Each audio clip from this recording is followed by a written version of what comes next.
A bill restoring the rights of the territories to legislate on euthanasia is expected to pass the Senate next week, but there's been furious reaction in the top end after Northern Territory Senator Jacinta voted against the bill.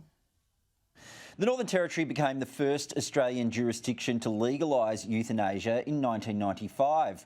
The move was short-lived. 2 years later, the federal parliament passed the Euthanasia Laws Act, preventing the territories from legislating on the issue.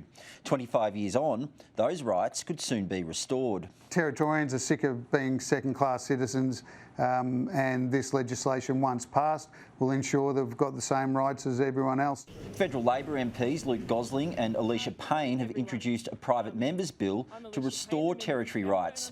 Its second reading passed the Senate 41 votes to 25. But Northern Territory CLP Senator Jacinta voted against the bill.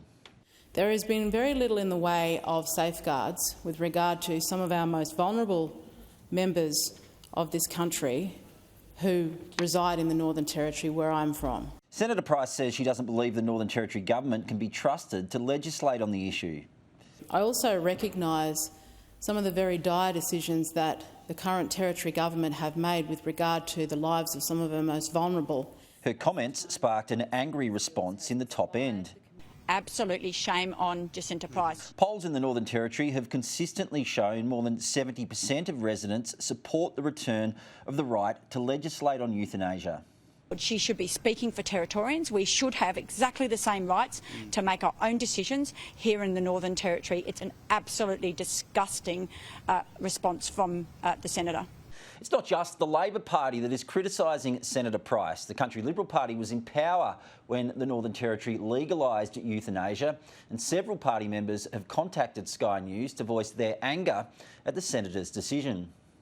Sam McMahon, who Senator Price ousted in a pre-selection battle, described the move as an outrageous act of treachery. Her position is a contradiction to the policy position of the CLP and demonstrates clearly that they treat Territorians with contempt. But the Senator appears unperturbed. I do not trust that this current government can make the right decisions for some of our most vulnerable. The bill is expected to pass next week. Matt Cunningham, Sky News, Darwin.